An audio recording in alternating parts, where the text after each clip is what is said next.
Hour number 2, 102.5 The Game on this Thursday. We're live at Chiefs on Broadway for the SEC basketball tournament, which is going on right now over at Bridgestone Arena. Kentucky all over Missouri, 53-39 with about 14 minutes to go in the second half. And we are pleased to be joined by our good friend Jill Jelnick from Fox 17, Sports Director over there. Jill, what's up? Hey, guys. Thanks for having me. Love this setup here at Chiefs. We got to do this more often. I know. This is fun. I like the setup here, and we've been efforting to try and get Eric Church to actually call in, but I hear he might not be available. He's a little busy. He's now a busy and then. guy. Yeah, that's okay. Listen, why are you out of breath? Me? Yeah. It happens. He just hustled over to give me my did. camera so I could get in this triple box. When I'm hustling and like focus, I'll forget to breathe, and that's kind of what happened. Well, we got a busy week too. We got so many games. Kentucky playing right now. Obviously, Vols tipping off in a little bit. I mean, where do we start, guys? Yeah. Well, let's start with the Vols. It looks like Ament's going to play. He's been out, which I think is going to be big for them. And I just asked Joe this, so I'll ask you the same question. You don't necessarily – I mean, you want to win the SEC tournament. You want to do well in the SEC tournament, but they're in the NCAA tournament. So if he's not 100%, do you want to rush him out there for this game, or would you like to hold him, maybe give him a little more time to rest? That's a great question. Here's my first thought. You're right. The Vols in the NCAA tournament, most projections have them at a 5 seed, which I think is about right. I would say you want your full team be playing the best you can, rolling in to that NCAA tournament. If he's healthy, which, let's be honest, he hasn't been the last couple games. The Vols have been smart, haven't played him because he hasn't gotten the full go. But if he's healthy and ready to go, absolutely play him this week. This is a Vols team that needs to find a way to play together again. They have suffered so many injuries. It's a team that really, this time of year, what's their identity? Do we really even know? Because it's been so capricious with the schedule and their games and the opponents. That's the SEC every single day. But my argument is if he's healthy, absolutely full go, because build as much momentum as you can going into that NCAA tournament. Don't save him. Don't risk that questionability of what is this team trying to do in the most important part of the season. Well, look, we love you, right? You know that. You can't drop big words like that. I wasn't sure where you were going with that for a second. When you said capricious, I'm like, oh, Big Joe's going to say something. I think of Capri Suns, which we all get. Oh, I love Capri Suns. A little different, though. Capricious, I got to look that up. Changeable, flighty. Those will be the first 2 words you'll see in the dictionary next. Changeable what? Changeable, flighty.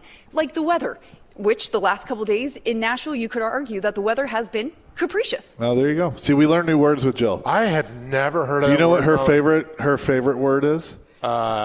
Cheesecake. Second. That's my second favorite one. Penultimate. All right, that's second biggest, right? The second to last. Second to last. Yeah. Second to last. Yeah. Yeah. So we're not there yet. We're not at the penultimate game that will come on Saturday, which I think the Vols have a really good chance of making if Amanda's healthy. They can put together a complete performance, which we have not seen the back end of the regular season. Well, they got to get through I would say a desperate Auburn team with first-year head coach Stephen Pearl, who took over for Bruce Pearl. They really need to win this game today, and then the winner of that game gets a team off West End that's been playing pretty well. They talk about a team that has been peaking at the right time. I think they've been coming together. They've also suffered a lot of injuries, players in and out of the lineup, but I think they've had more of an identity the back end since 2026 than the Vols have. Just because, man, their guard play, their backcourt play, that everybody's clicking at the right time, and it's not just one guy. Yes, Tyler Tanner, all SEC first team. He's so fun. He's so fun. Brentwood native. Shout out to the local. Shout out to those local kids, Big Joe. I think that Vandy team is very dangerous. However, I never like the double bye. Yeah. I don't like the double bye in basketball because, for great example, Vandy women, who were the number 2 seed, got steamrolled by a very, very talented Ole Miss team. Vandy looked like they were coming off of a double bye, and they were too rested, didn't come out firing, never could catch up at the end of the game. Now they're going to be off for a week and a half. Yeah, now they got to figure it out before. Again. Yeah, that's another problem. Yeah. That's a really good point. I never thought about that, because if you get Yeah, because Tennessee, whoever they play, Tennessee or Auburn, is going to be warmed up, ready to go, and Vanderbilt's going to be cold. Didn't Vanderbilt lose last year in the first round of the tournament? I know the NCAA tournament they did.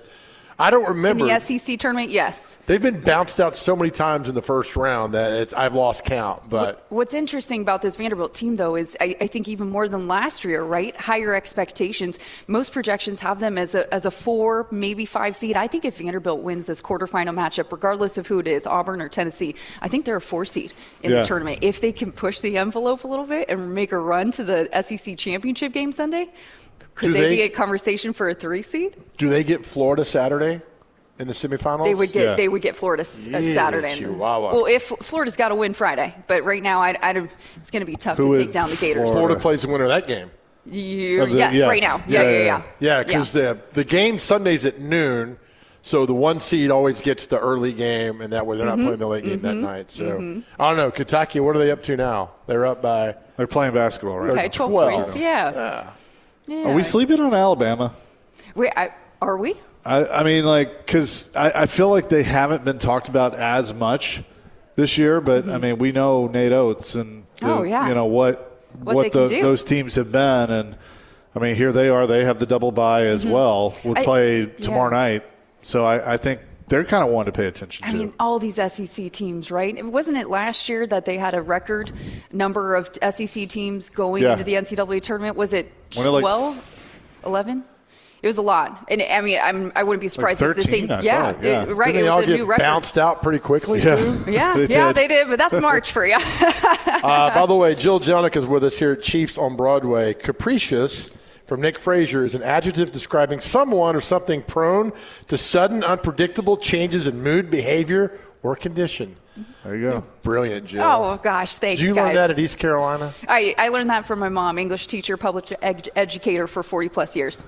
Nice. Well, there you go. Yep. Shout out to Mrs. Jelnick. Yeah, and your father and I have a bond because we both hate air conditioning. Yes. You guys are anti-AC brothers forever. Right. I wrote a story about you and your dad and your family. That it was all the mainstream media papers about.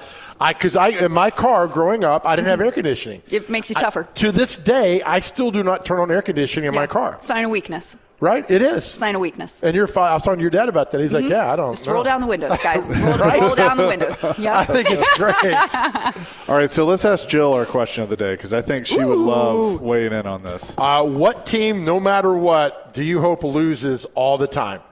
So it's not so much a team that you hate, but what team do you just hope they never, ever, ever win another game? Oh, man. You can say it. Okay. Nobody's listening. Yeah, nobody's listening. I'm okay. I'm any sport, right? We're not talking about like men's basketball. We're not even talking about collegiate athletics. Well, for me personally, I'm okay if NC State does not win another game in any sport ever again because I hated them so much in college. But you played at East Carolina. They were just down the road, 2 hours away in Raleigh. And so is that the big rivalry for UNC and NC State are big rivals, right? And then we're like that ugly stepsister, East Carolina University. I'm okay saying it because we are an underdog in every matchup. But my senior year, head coach Ruffin McNeil and the Pirates football team destroyed UNC and NC State in the same year, like double digit. And that was unfortunately probably the peak of ECU football in the last decade. How does Duke weigh into this? Duke does it actually. Well, here's why Duke doesn't weigh into it for me. They didn't have a softball team up until a couple years ago. Okay. We never played them. So no blood. Good. Yeah. But NC State. Yeah, no Wolfpack. Down Wolfpack, whatever their Wolfpack thing is, down. I love it, yes. Yeah, there you go. So it's super personal for me. Good, it should be. Yeah, okay. Right? There's a rivalry there. Yeah, it comes from something. Yeah. Look, all I know is when you think of famous alums from East Carolina, there are 4 that come to mind. Sandra Bullock. Love him or hate him, Vince McMahon. Okay, there you go. Chris Johnson. CJ. And Jill Jelnick. Oh, that's good. That's pretty funny, Chase. That's I like good. that. Yeah. There's got to be more, right? Yeah, there are. I just looked it up. Those are the big 4. Linda McMahon. who's Vince's, I don't know what they are these days, but Is wife. She's the Department of Education? Yeah, or something? she's on the cabinet. Who else we got from East Carolina? Let's see. Emily Proctor, the actress, she was on CSI Miami. She was? Yep, she was also in the West Wing. Scott Avett of the Avett Brothers. I guess. Okay. Yeah, he was there. Jeff Hoffman, pitcher for the Toronto Blue Jays, was in my Jeff class. Blake, quarterback. Jeff Blake was one. In the 90s of the Bengals forever. And one baseball player that committed to ECU but then went straight to the draft, someone by the name of Mike Trout. Oh, wow. Okay. I didn't know that. I didn't know that either. ECU has a great baseball program. How far from the beach Justin are we? Hardy was We're one. an hour. We're an hour and some change. Okay. Yeah. Dwayne Beautiful Harris. beach. Oh, yeah, Dwayne Harris. Is that Wilmington? Yeah, Wilmington, There you go. Surf City. ECU. Yeah. Gotta love it. The Pirates. Coming up next, the Titans have been very, very busy. I want to get your thoughts on that, and also the. We were talking about it earlier and playing a little Sarah McLachlan because the Flaming Thumbtack. It's the last day of the famous Titans logo, the Flaming Thumbtack. Oh, so, okay, yeah. It's a little sad.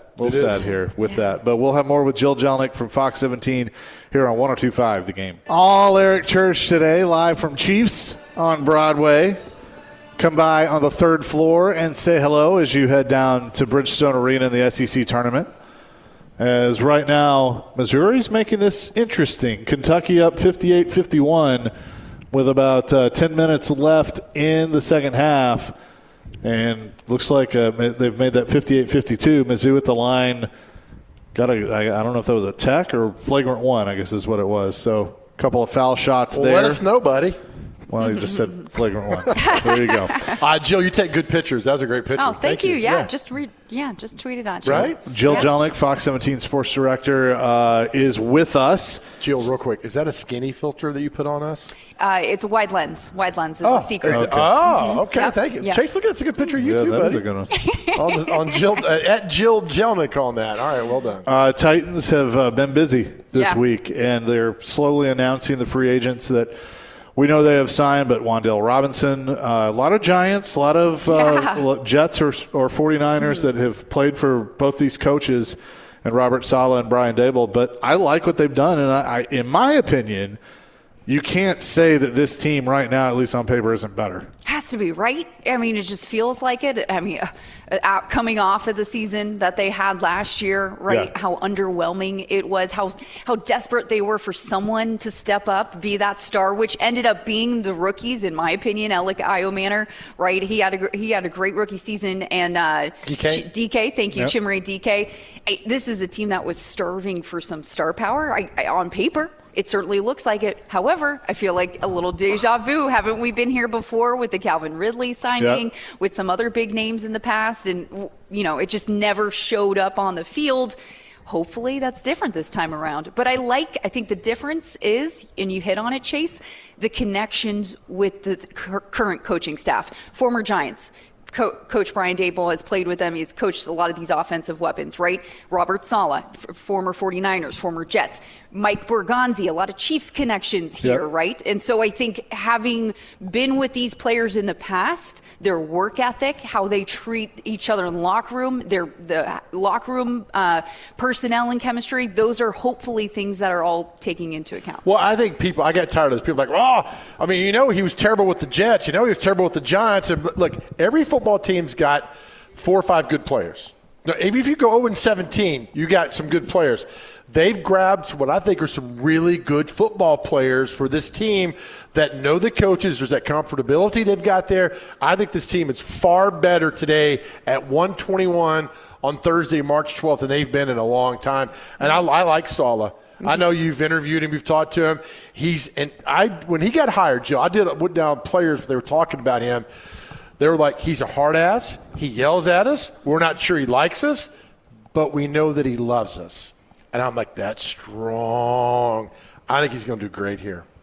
He wants to get the best out of every single one of his players, and whether that is, yelling, right, being aggressive, being not being that coddling head coach, buddy. That's certainly not him. Right. Just from my conversations, from talking to head coach Robert Saleh, conviction. everything that comes out of his mouth, he says with conviction. This is why it didn't work at the Jets, but this is why it's going to work now. Boom, boom, boom, boom, boom, boom. And he just comes out, lays out, and is so convicted in what he says. Yeah. I'm just like, okay. And I don't remember that from Brian Callahan's introductory press conference. No. I don't remember that conviction. No. I just don't. That was what stood out to me. That was a huge glaring difference. Yeah. Well, and I thought it was interesting, too, with Dable, when he was introduced, he sounded like a head coach. Oh, my gosh, totally. I mean, and I mean, Gus Johnson did, too, or Gus Bradley, not Gus Johnson. Gus Bradley did, too. And I think people miss, like, how important that experience is going to be, that all three of these guys have been head coaches. All three of these guys have failed as head coaches, which I think is important too, because what do you learn from? You learn from your failures and your mistakes, and I think we've already seen Robert Saleh specifically do some things differently going into year one than he did with the Jets. So as for the moves, it's just, I think, an exciting time. And then on top of that, you got tonight, they're going to unveil new uniforms and a logo and all that stuff, where it officially becomes a new era for the Tennessee Titans. Yeah. I have a question for you. How about this? Sure. From the moves that they've made, clearly leaning defensive heavy, would you like to see more offensive players pickups? Do you think they're going too much on the defensive side? He is a defensive-minded coach, but do you think they're going too much defensive sides with that cap space? You can't build Rome in a day. So you're going to build the defense. You're going to make that defense badass. Mm-hmm. I told Chase earlier, football is cyclical. 5 to 7 years, trends change. Now it's about defense. Okay. Yep. Build the defense. That way I can – That's your backbone. I think the offense needs a lot of help, but I don't feel like spending $22 million in a guy that's like, I don't know what he's going to do. Mm-hmm. Get the defense on the field. Who just won the Super Bowl? Who just won? Seattle. Thank you. Right? I almost said Mike Vrabel and the Patriots. No, but how did they do it? Yeah, defense. Defense and a run game. Yeah. I mean, balanced attack on offense. I will give them that, right? Steve Darnold didn't do it all by himself. Exactly. And I think that's kind of the formula. And Robert Saleh saw that defense or saw that offense quite a bit. But, you build around Cam Ward. He's got 3 good receivers. I don't think he has an elite receiver by any means yet. You got a young tight end that they seem to be happy with, and Gunnar Helm. They just signed a guy that can help on the blocking end. Yep. The offensive line is still a work in progress, yep. which concerns me a little bit.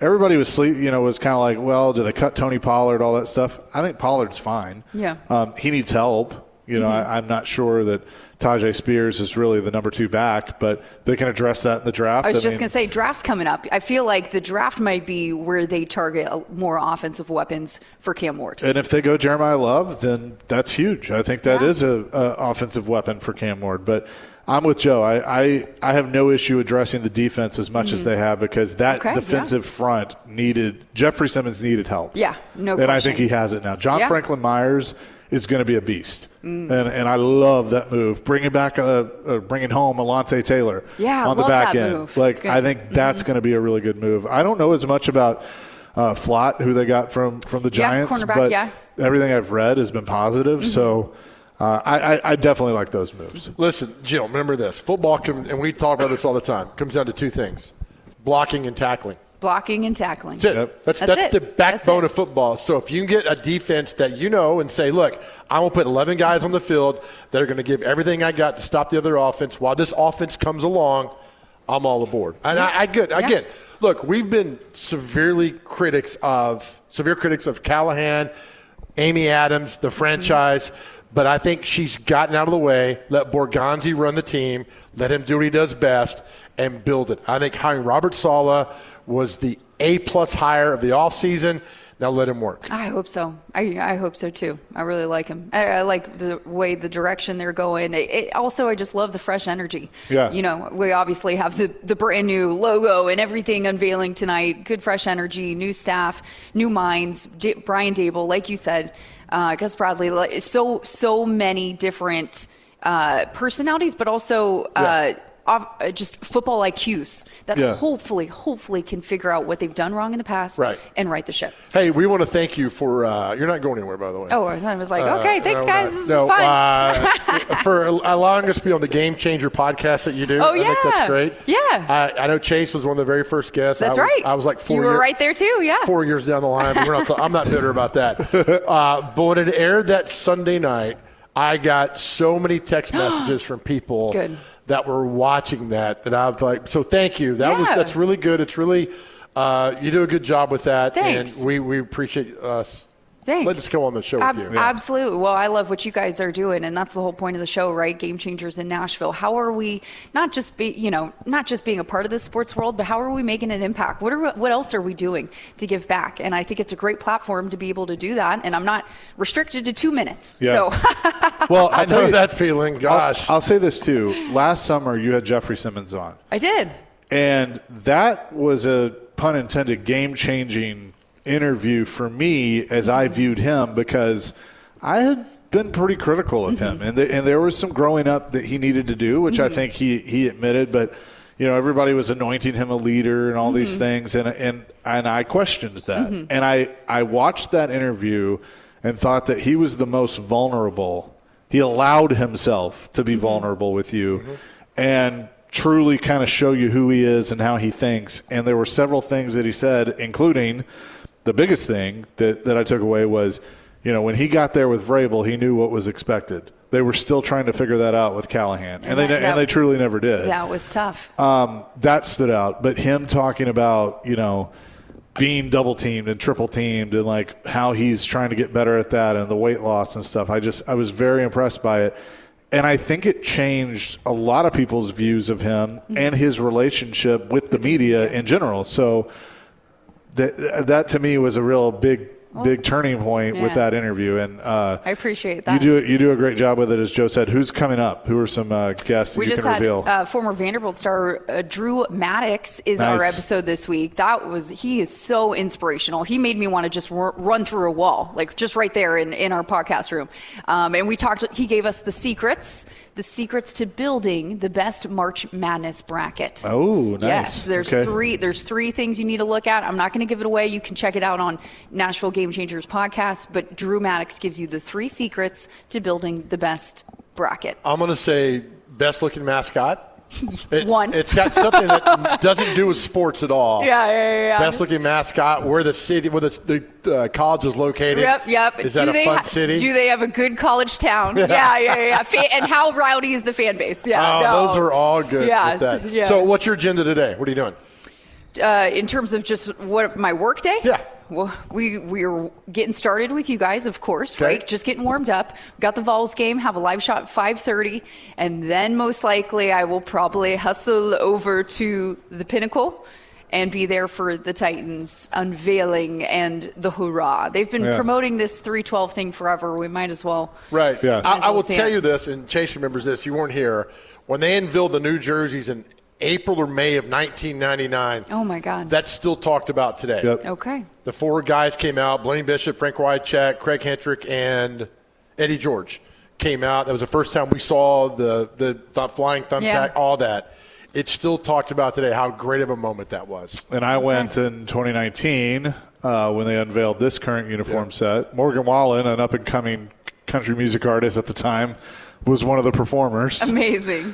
With Florida Georgia Line. 2018, 2018. Yep, 2018. Yep, right outside of Broadway. That's great. Who was it? It was Mariota, Taylor Lewan, Delaney Walker, and then I think Eddie. Eddie was a part of it. Eddie too. So Eddie and Frank came back. Were part of it. Are they going to bring back Eddie for this one? Probably not.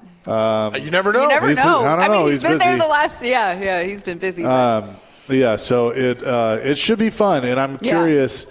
I think we know what it's going to be, more of an Oilers type simple look, which is fine, but I think they're going to surprise us with a third, and then there's that rivalry uniform or whatever that they're unveiling with the league. I think we could see some cool stuff. Yeah. So it's time. It's been time, and we'll miss the flaming thumbtack. It will. Also, not to make this a Jill Jelnick hour, congratulations on your Emmy Award. Oh, thanks. I appreciate that. Ryan, your photographer, Ryan. Shout out to Ryan Brooker. Yeah. He helped me put it together. I've never the Emmys I won, and I'm not trying to upstage you because it goes back to you. We're never traditional sportscasts. Right. They're not. Why should they be? Right. And I tell when I go speak to people, to groups and young kids, I'm like, be different. Outside the box. 100%. Your walk and talk about the draft, Ryan, I'm like, 30 seconds in, I'm like, it's going to win. Yeah. I told her, I said, it's going to win. It's going to win the Emmy. I thought so. Well, it did. So I appreciate that. Because it's creative. Yeah. People are lazy. We got to look for other ways. A lot of our sports brethren, some in this town, are extremely lazy, right? You are not. That was creative. That was really a well-deserved Emmy. Yeah, Ryan Brooker and I put that together. That was a good one. It was fun. It's not every year you have the number one overall pick, so we thought it would be fun to do something different, and I'm glad we did. Well done. Yeah, thanks, guys. Thanks, Kentucky Joe. and Missouri in a battle right now. 65-58 Wildcats as they just get a big turnover and do nothing with it. Maybe they'll do something with it, but 5:48 to go in this game over at Bridgestone Arena. We have a text from Matthew in Nashville. Oh, what's up, Matthew? Is Jill going to get to call more games for college softball in the future? Oh my gosh, Matthew! Thank you for asking. Yes, I am. I actually have about 6 Lady Vols games. Number 1 ranked Tennessee They're Lady fun. Vols. I actually watched them against LSU when they came back the other. They're good. And that was without their ace, Carlin Pickens. So Matthew, thanks for asking. Yes, I have a ton of games in April and maybe some more TBD. Okay. Very, very cool. Jill, appreciate it as always. Thank It's good to see you. So much fun. Enjoy Bridgestone Arena and the craziness. Be careful of the blue mist because you're going to run into it. Yes, always. I appreciate you guys. Thanks so much for having me. And the wide angle lens? Wide angle lens. That's what we're talking about. That's what we're talking about. Too much fun. We're live at Chiefs here on Broadway for SEC tournament coverage here on Chase and Big Joe, 102.5 The Game.